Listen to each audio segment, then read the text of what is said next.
This is Behind the Headlines, with behind-the-scenes analysis on issues affecting Pennsylvanians, sponsored by the Susquehanna Valley Center for Public Policy. Now, here's your host. Hi, from Philadelphia to Erie and from Scranton to Pittsburgh, it's Behind the Headlines. I'm Charlie Greenwald, Senior Fellow of the Susquehanna Valley Center for Public Policy, and I'm joined as usual by my co-host, Mara Donnelly. Mara, welcome. Hello, Charlie. Well, since I've seen you last, since we've seen each other last, there's been quite a lot happening, mostly Yes. a national election. It's not even wrapped up yet, That's- shockingly. That's true, and everything was in accordance with your predictions. Yes, I predicted a landslide and I was right. Well, not only you made great predictions, but we've had some of the best people in the Commonwealth of Pennsylvania with us today to talk about the election and the predictions that they made. First, we turn to Charlie Giroux, who is our founder and president of Quantum Communications and frequent guest. And then we have Charlie McElwee, who is the founder of Real Clear Politics in Pennsylvania. Welcome to the show, guys. Great to be with you and all the Charleses. Yes, I'm going to need some nicknames here. We'll start with you, Charlie, first. If Josh Shapiro had been named the running mate for Kamala Harris, would the election have turned out differently at the national level? That's a good one. I don't think so. I think when you just look at Pennsylvania alone, and where Trump performed best, those are regions that would not have, where voters would not have changed their minds because Shapiro was Harris's running mate. So while the margins may have improved somewhat in certain states, I don't think it would have changed the actual outcome. What's your opinion, Charlie? Totally agree. I mean, first of all, people vote for president, not for vice president. Vice presidential candidates rarely have much impact on the top of the ticket. And Josh Shapiro, to be very candid, has support that's a mile wide and an inch deep. Whether or not any of that is transferable, I think, is a huge question. Wow, so did you see this coming? What were your polls saying? How did the polls get it wrong? You can answer a whole bunch of questions at one time. Well, the Real Clear Politics average when it came to Pennsylvania it indicated where it was headed. So if you looked at the RCP polling average, that was the marquee, really the important barometer to see where the state was headed. And really where you see the enthusiasm for Trump in Pennsylvania, those were the regions that put him over the top. So the statewide map, Trump's base, if you look, are those formerly Democrat regions, like northeastern Pennsylvania and the Southwest. And those are the areas that carried him over the top. So what do you think? What happened with the polls? Why? Well, the pollsters have been wrong religiously. They've made an art form out of it. And there's a whole lot of reasons for that. We could have a separate show to discuss why polling has let us all down. But I will say, I talked some of my friends off the ledge throughout the campaign. I believed that it was going to be a very significant victory for Donald Trump. And in my hermetically sealed envelope, I had 312. So the second time that has happened in my brief career. Wow. Okay, Charlie Giroux. 2016, Trump wins Pennsylvania. 2020, he loses it. 2024, he wins it. What's going on with Trump and Pennsylvania? How do you explain this? Well, a lot of questions about the one in the middle. We'll just leave it at that, okay? I still think that there are some unanswered questions about how Joe Biden got 81 million votes in 2020. But we'll leave that to the side. Republicans have a hard time winning Pennsylvania. If you go back before Donald Trump's win in 2016, you had to go back to 1988 when George Bush won it essentially for the third time for Ronald Reagan. And other than Ronald Reagan and Donald Trump, in our lifetime, only two people have won Pennsylvania twice, Ronald Reagan and Donald Trump. So I think that really explains much of it. The Democrats have had a gigantic registration lead in Pennsylvania through most of that period. The Trump campaign, the RNC, and local parties here in Pennsylvania whittled that number way, way down this year. And I think that was one of the reasons why Donald Trump and the entire Republican team did so well. Do you think Pennsylvania is going to remain a swing state? Yes, there's no question about it. A, it's electoral vote rich, and B, it's got a history of kind of going back and forth. But I think it's much more red than blue right now, and to my thinking, that's a good thing.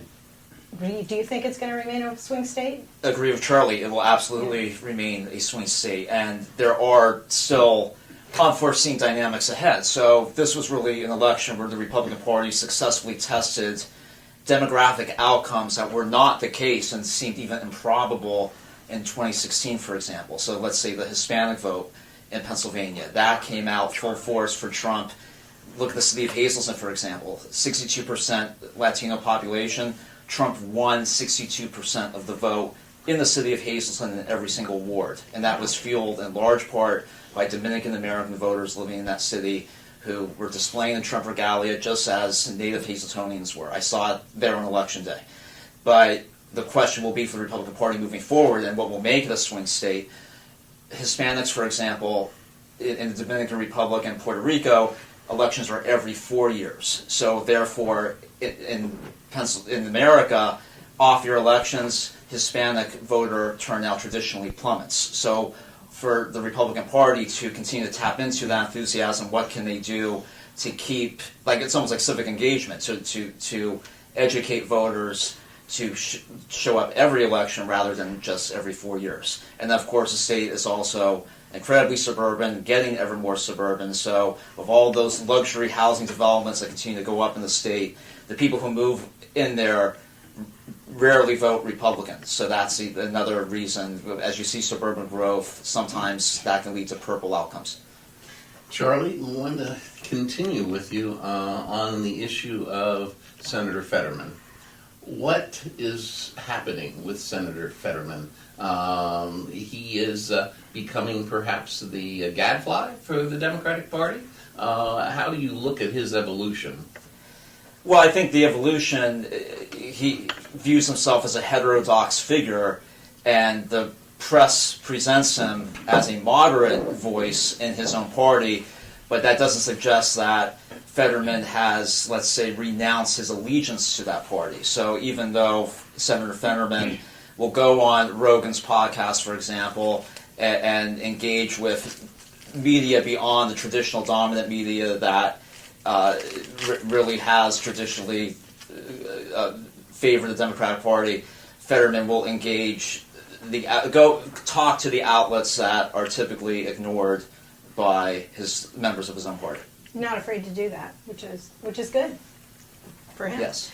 How important, you can both answer this one, how important was the Amish vote? We heard a lot about that. Did they really come in any significant Well, way? I think everybody's glad that the Amish vote came in for Donald Trump, but to be candid, there just aren't enough of them to make a significant difference in a statewide election. But the fact that they're now part of an emerging coalition that Donald Trump has cobbled together, not only in Pennsylvania, but across the country. And Charles alluded to a couple of elements there. The Latino community being a big part of that. 46% of the Latinos in this country voted for Donald Trump. Think about that. After the media told us he's xenophobic and racist and hates people that are brown-skinned, they voted for him. Ditto with the African American community, where he took double the percentage that he had gotten 8 years previous. And now you've got a coalition of working class, unionized, non-silk stocking, Ivy League, Brie and Chablis folks that are going to be part of a not only big tent, but a bigger tent and an increasingly larger tent. Charlie, where are we going in Pennsylvania in terms of the foundation of the Republican Party once were those suburban counties surrounding Philadelphia, Bucks, Chester, Delaware, Montgomery, and then in recent years they have tended to become more and more Democratic. Where are those counties going? Where, and depending on where they're going, what does that mean for the two-party system in Pennsylvania? Well, what has happened in the collar counties around Philadelphia, Charlie, is emblematic of what's happened across the country. It's a gigantic demographic shift. I mean, when we were growing up, we were told the Republicans are the silk stocking, highly educated elites who, sip Chablis and eat foo-foo sandwiches. Those are the collar counties around Philadelphia. They are now Democrat. The Democrats are the elitist party in this country now, and Republicans are much more a populist working person's party. What's offset the collar counties around Philadelphia is the equal shift in southwest Pennsylvania, from counties that were solid blue not that long ago, but which are now solid red.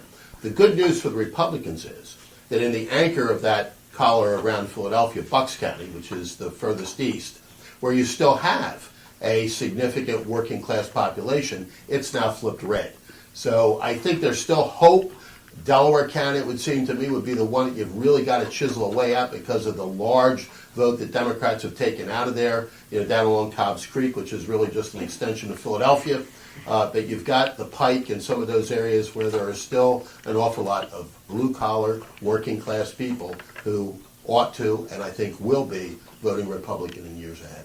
Do you think that the Democratic Party, if they called you up for advice today, said, what should we do? Should we embrace our new demographics, or should we try to win back the working class? What direction do you think they're going to go in, and what would you tell them to do? Well, Abraham Lincoln once said, the great thing about common people is that God made so many of them. And that's the middle class. Yeah. And without the middle class, you simply can't win. So if the Democrats ask me, and they don't, and they probably wouldn't listen anyway, yeah, they've got to go back to figuring out how they can reattract what historically, anyway, theoretically, was their base. What do you think? Do you think they have that possibility? The Democrats have some serious demographic challenges. Yeah. While still, of course, they can win again. I mean, you consider suburbia and increasing transients in certain regions of the state. But look at Zoomer men, for example. So what does that mean moving forward? The fact that Zoomer men came out so strongly for Republicans and for Trump. When we look at cities like Pittsburgh, for example, where you have a massive hundreds of millions of dollars revitalization project to turn skyscrapers that were for commercial office leasing into residential housing for young professionals. When those Zoomer men who just voted for Trump at Penn State, for example, when they graduate and take the job in Pittsburgh and perhaps live downtown, will they suddenly start voting Democrat? Will they be voting for the progressive candidates that have really prevailed in recent years in that region? I think that their allegiance in the Trump era, I think that may continue to hold It's not true, going anywhere. that they'll continue to vote Republican. Well, at the national level, in the last 3 minutes of this segment, we also have the fact that we're not sure at the date of this filming whether Senator Casey is going to continue to be Senator Casey, or we're going to have Senator McCormick. Could you fill us in a little bit on that, Charlie? I think Senator Casey, at this point, he'll have to take a flight to Lourdes for a miraculous outcome. This is... I'm not sure even that would help. No, exactly. I think he... there's no hope. That's one of the best lines that has ever been uttered on our set, I believe. He's looking for a miraculous outcome in the stages of political grief, but the outcome will not change. And McCormick prevailed, and it's quite telling that Casey has not come to terms with that reality, which was called for by the AP just 2 days after the election. Yeah. So there's so much drama in the collar of Philadelphia in terms of can they count illegal votes? What can they do? The Supreme Court has been very clear. In fact, I think a lot of the election commissioners got their hands slapped this week by the Supreme Court saying, you have to abide by the law. Do you have do you think there should be retribution for some of the comments that have been made? Absolutely. I mean, Diane Marsiglia, the same person who, by the way, shut down the line, the voting line in Doylestown, says that, people break laws all the time. Well, she's also on the prison board, and that's where they send folks who break the law.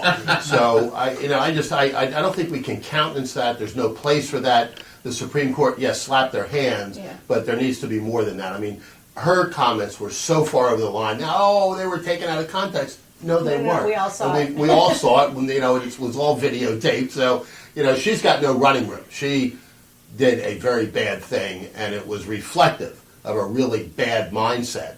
By the great defenders of democracy. Both to lead this particular segment, but before we do, I wondered if we both could comment on how does this reflect on Casey's father's legacy? What happened to the Bob Casey legacy?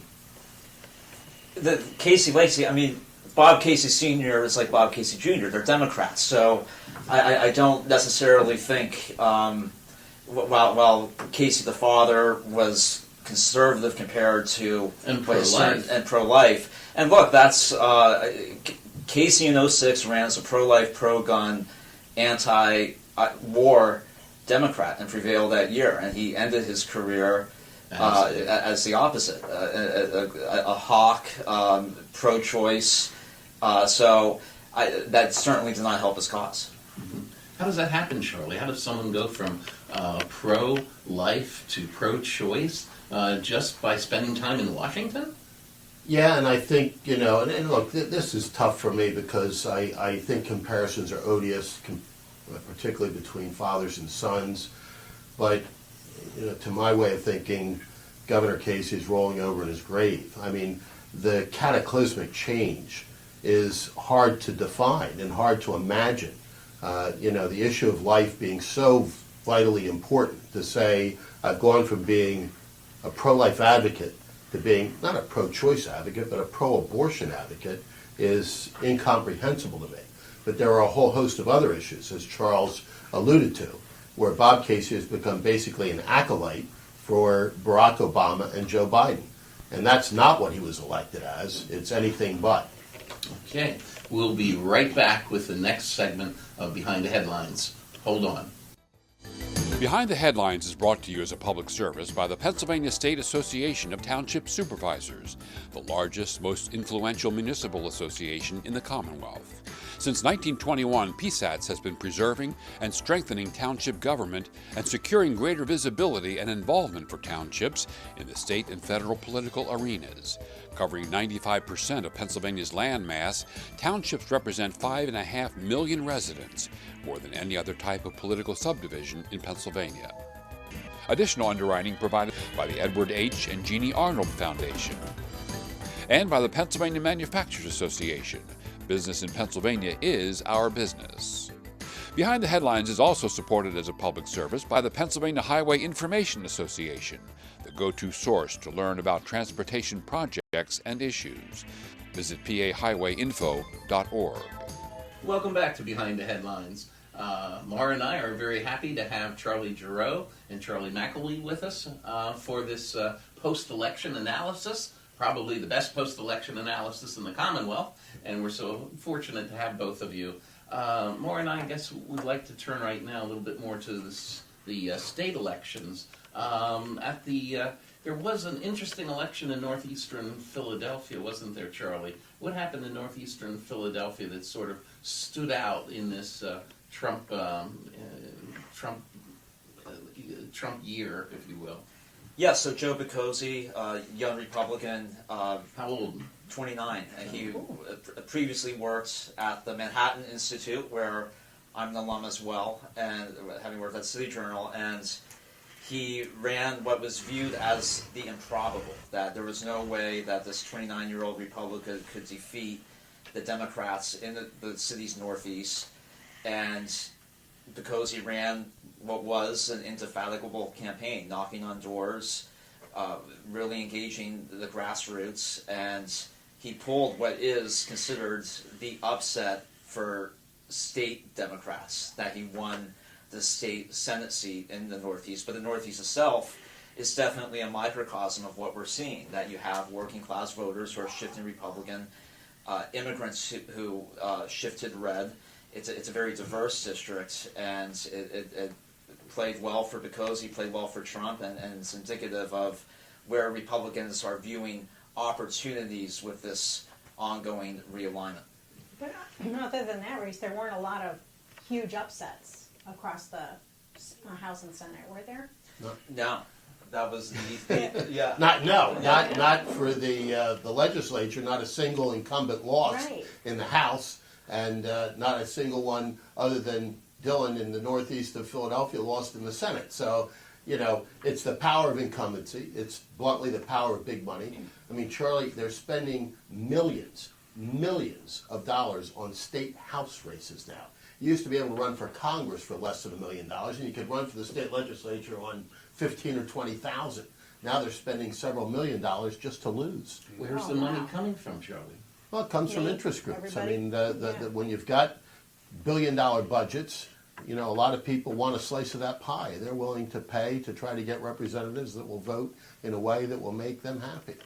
Is this spending sort of only found in swing states, or is this spending across the board in all 50 states? No, there's that kind of spending in a lot of states, but very few states, Charlie, have a legislature such as ours, which is full-time, very, very large, et cetera. So you're going to have more spending here in Pennsylvania. The problem for a lot of these legislative candidates was cutting through the clutter, because there was so much inundating us from presidential races, the presidential race to the U.S. Senate race, and some of those quote-unquote down-ballot races, the statewide row offices, that things got kind of drowned out. And it's why Joe Picozzi was able to get through, because he did it the old-fashioned way. He wore out several pairs of shoes. He and his team, Charlie, knocked on 70,000 doors. Think Wow. about that. Wow. That's amazing. Yeah. So what are we seeing with our governor and his future? I think that Josh Shapiro had to be the unhappiest man in America through this election cycle, because he didn't get to run on the national stage, and while the media propped him all up, that will go away very quickly. As I described earlier, I think his support is a mile wide and an inch deep.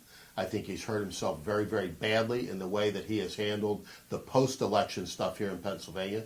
I believe the Republicans will come up with a very serious challenger for Josh Shapiro in 2 years, and he'll once again be asked the question, which everybody knows the answer to now: do you really want to be governor? Oh, it's got to be tough. Charlie, tell us about the Republicans swept all the row offices at the state level in Pennsylvania too, didn't they?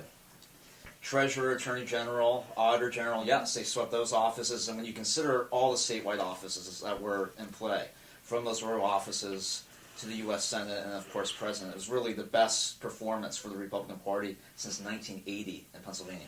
And picked up 2 congressional seats. I think that's important to Very mention important. as well. Yeah. So that you now have a majority Republican delegation from Pennsylvania, whereas just a couple of weeks ago it was majority Democrat. I mean, the Republicans had a really, really, really good night. So how much of a superstar is Stacey McGarrity going to be? Our Stacey Garrity. Stacey Yeah, Garrity, yeah. excuse me.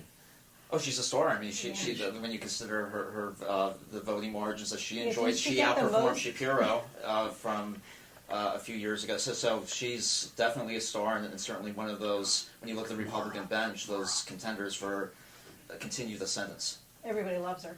Yeah, she's doing a good job. And apparently she got more votes, not just more than Shapiro, she got more votes than anybody ever in a row office. Is that true? Or did I misread that? That's most likely true. Yes, I- she not only has her own star power, but she ran against a woman that even Josh Shapiro wouldn't support or vote for. Oh, boy. When your own Democrat governor says, not for me, you've probably got a challenged candidacy. So Charlie, how do the Democrats go back to the drawing board? Where do they start in terms of rebuilding their party statewide?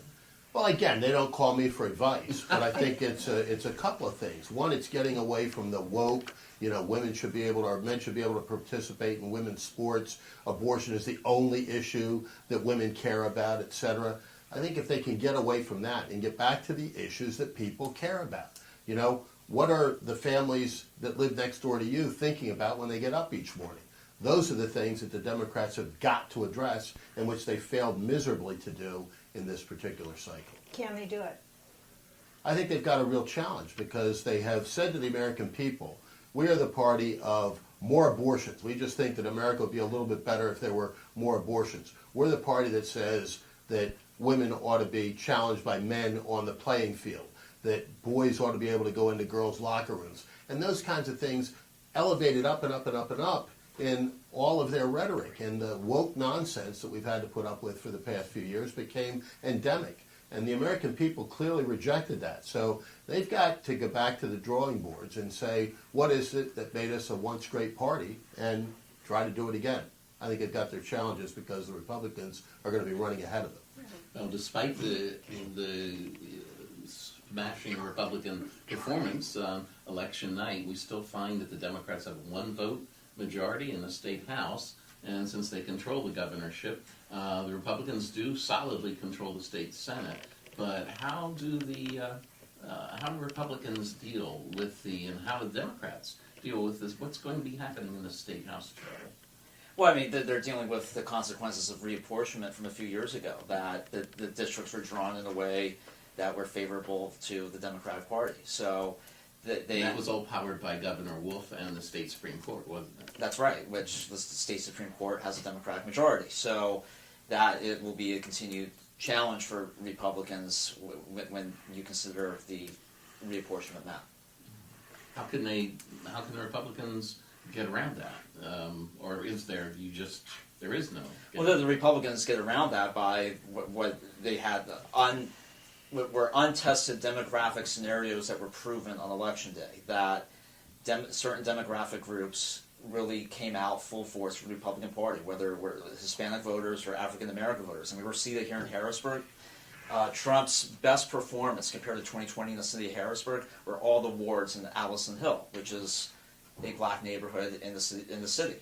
I went to high school there, Bishop McDevitt. So these are the types of outcomes where, even in spite of reapportionment, there could be surprising outcomes in House races ahead. And what's particularly hilarious to me in all of that is that after years of the media pounding daily that Donald Trump is a racist, a xenophobe, hates black people, hates people that are brown, et cetera, et cetera, et cetera, he did so remarkably well in every one of those demographic groups and shows great running room ahead. He's going to expand that coalition. When you see NFL stars out there, doing the Trump dance in the end zone, you realize that it's cool to be with Trump. So who do you think Biden voted for? Well, his wife wore a red dress. We'll just leave it at that. And he seemed pretty happy to see President Trump at the White House the other day.